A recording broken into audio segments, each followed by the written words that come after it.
அஸ்ஸலாமு அலைக்கும் ஃப்ரெண்ட்ஸ். இன்றைக்கி இஃப்தார் ஸ்பெஷலாக நான் வந்து சிக்கன் வச்சு ஒரு சூப்பரான டேஸ்ட்டில் இன்றைக்கி வந்து ஒரு ஸ்நாக்ஸ் ரெசிபி தாங்க செய்ய போகிறேன். சிம்பிளாக ஈஸியாக எப்படி செய்யலான்னு பார்க்கலாமா?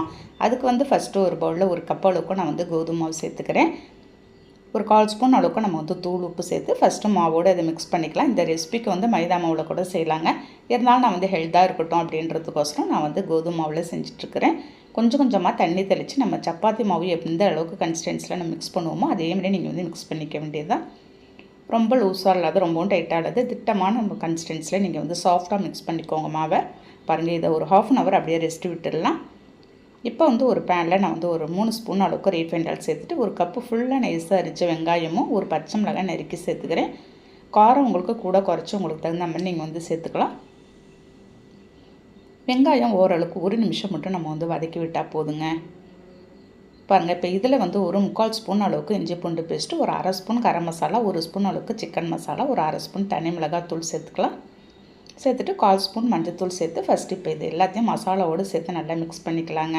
நமக்கு அந்த இஞ்சி பூண்டு பேஸ்ட்டோட பச்சை வாசனை போகணும். அதனால் நம்ம கொஞ்சம் நேரம் மிக்ஸ் பண்ணிவிட்டு அதுக்கப்புறம் நான் வந்து ஒரு 1/4 கிலோ போன்லெஸ் சிக்கனை எடுத்து வச்சுருந்தேன். க்ளீன் பண்ணி கழுவிட்டு அதை சேர்த்துக்கலாம்.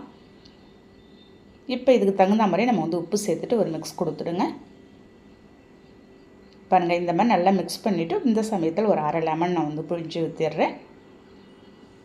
நம்ம இந்த மாதிரி லெமன் சேர்த்து நீங்கள் செய்யும்போது அந்த புளிப்பு சுவையோடு சாப்பிடும்போது சூப்பராக இருக்குங்க. ஏன்னா நம்ம இதில் வந்து தக்காளி சேர்க்க போகிறது கிடையாது. அதனால தான் நான் வந்து லெமன் சேர்த்து ஒரு 1/4 டம்ளர் அளவுக்கு தண்ணி ஊற்றி வேக வச்சிடலாம். தண்ணி வந்து நீங்கள் வந்து அதிகம் காட்டவே தேவையில்லை. ஒரு 1/4 டம்ளர் அளவுக்கு நீங்கள் ஊற்றினாலே போதும். லோ ஃப்ளேமில் வச்சு நீங்கள் வந்து வேக வச்சுருங்க. சீக்கிரமாகவே நமக்கு வந்து அந்த சிக்கன் வெந்து வந்துடும். பாருங்கள், நல்ல ஒரு கிரேவியோட கன்சிஸ்டன்சிக்கு வந்திருக்கும். பாருங்கள், இந்த மாதிரி வந்ததும் நீங்கள் வந்து நல்லா ஆறட்டும், நம்ம வந்து எடுத்து வச்சிடலாம். இப்போ அதுக்குள்ளே நம்ம மிக்ஸ் பண்ணி வச்சுருந்தா மாவும் ரெடியாக இருக்குங்க. இதை இன்னொரு டைம் நல்லா மிக்ஸ் பண்ணிவிட்டு ஒரு 4 உருண்டையை நான் வந்து போட்டுக்க போகிறேன். சிம்பிளாக ஒரு 2 பேர் இல்லாட்டி ஒரு 3 பேர் சாப்பிட்ற அளவுக்கு இந்த ஸ்நாக்ஸ் ரெசிபி நான் வந்து ரெடி பண்ணிகிட்ருக்கேன். அது அப்படியே இருக்கட்டும். இப்போ வந்து ரெடி பண்ணி வச்சுருந்தேன் இந்த சிக்கன் ஸ்டஃபிங்கை எடுத்து நல்லா ஆறுனதும் ஒரு மிக்ஸி ஜாரில் சேர்த்து பாருங்கள், இந்த மாதிரி ஒரு கன்சிஸ்டன்சிக்கு அரைச்சி எடுத்துக்கோங்க. இதுவும் அப்படியே இருக்கட்டும். இப்போ வந்து ஒரு பிளேட்டில் மாவு தெளித்து விட்டு நம்ம வந்து சப்பாத்தி எப்படி போடுவோமோ அதே மாதிரியே நீங்கள் வந்து வழட்டிக்க வேண்டியதாங்க. நல்ல மெல்லிஸாக நீங்கள் வந்து வழட்டிக்கணும். இல்லாட்டி உங்களுக்கு ரொம்ப திக்காக இருந்ததுன்னா இந்த வந்து ரெசிபி வந்து ரொம்ப கல் மாதிரி ஆகிடுங்க. இந்த மாதிரி செஞ்சுட்டு நீங்கள் வந்து நம்ம ஒரு பைப்பிங் பேக்கு அப்படி இல்லாட்டி இந்த மாதிரி எண்ணெய் கவரில் நீங்கள் வந்து நம்ம ரெடி பண்ணி வச்சு சிக்கன் ஸ்டஃபிங் சேர்த்து இந்த மாதிரி நீங்கள் வந்து பிழிஞ்சு விட்டுற வேண்டியது தான். அப்படியே பிழிஞ்சிட்டு நீங்கள் வந்து ரோல் பண்ணிவிடுங்க. நீங்கள் இதை பாதியாக கட் பண்ணிவிட்டு இன்னொரு டைம் நீங்கள் இந்த மாதிரி சிக்கன் ஸ்டஃபிங் வச்சு ரோல் பண்ணிக்கலாங்க. அப்படி கூட நீங்கள் செய்யலாம். பாருங்கள், மாவு வந்து தண்ணியில் கொஞ்சமாக மிக்ஸ் பண்ணி எடுத்து வச்சுன்னா அதை ஓரத்தில் அப்ளை பண்ணி விட்டுட்டு இந்த மாதிரி க்ளோஸ் பண்ணிவிடுங்க. சின்ன சின்னதாக இந்த மாதிரி நான் வந்து இந்த ரோலை கட் பண்ணிக்க போகிறேங்க. இந்த மாதிரி கட் பண்ணிவிட்டு செய்யும்போது ஈஸியாகவும் இருக்கும், நம்ம சாப்பிட்றதுக்கும் சிம்பிளாக இருக்குமா. பாருங்கள், இந்த மாதிரி கட் பண்ணிவிட்டு ஒரு பிளேட்டில் எடுத்து வச்சுட்டு 2வது டைமும் நான் இதே மாதிரி செஞ்சிட்ருக்கேங்க. இதை வந்து நான் வந்து பாதியாக கட் பண்ணிவிட்டு செய்ய போகிறேன்.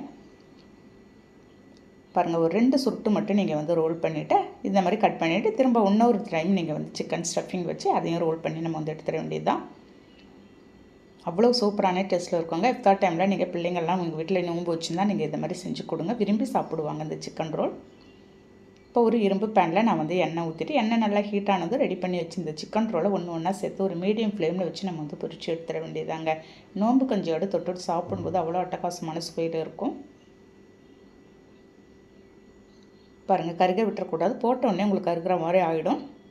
மீடியம் ஃப்ளேமில் வச்சு நீங்கள் இந்த மாதிரி உள்ளே நல்லா வெந்து வர வரைக்கும் மாவும் அதே சமயம் மேலே நல்லா வெந்து வரணும். ஓரத்தில் உங்களுக்கு லேசாக அந்த மாதிரி அந்த ஸ்டஃபிங் வந்து உங்களுக்கு வெந்தது தான் அந்த மாதிரி கருப்பான மாதிரி இருக்குங்க. அதனால ஒன்றும் பிரச்சனை இல்லை. டேஸ்ட்டு வந்து அட்டகாசமான சுவையில் இருந்துச்சுங்க. இந்த மாதிரி திருப்பி திருப்பி ஒரு 2-3 நிமிஷம் போட்டு நல்லா வெந்தது நீங்கள் வந்து எடுத்துருங்க. அவ்வளோ கிறிஸ்பியாகவும் செம்ம சூப்பராகவும் இருக்கும். சிம்பிளாக செஞ்சிடலாம். நீங்கள் வந்து சிக்கன் வாங்கினீங்க அப்படின்னா ஒரு 1/4 கிலோ சிக்கன் மட்டும் நீங்கள் தனியாக எடுத்து வச்சு நீங்கள் இந்த மாதிரி பிள்ளைங்களுக்கு ஸ்நாக்ஸ் செஞ்சு கொடுங்களேன். கண்டிப்பாக ட்ரை பண்ணி பாருங்கள். இந்த வீடியோ பிடிச்சிருந்தால் லைக் பண்ணிவிட்டு ஷேர் பண்ணுங்கள். பாய்.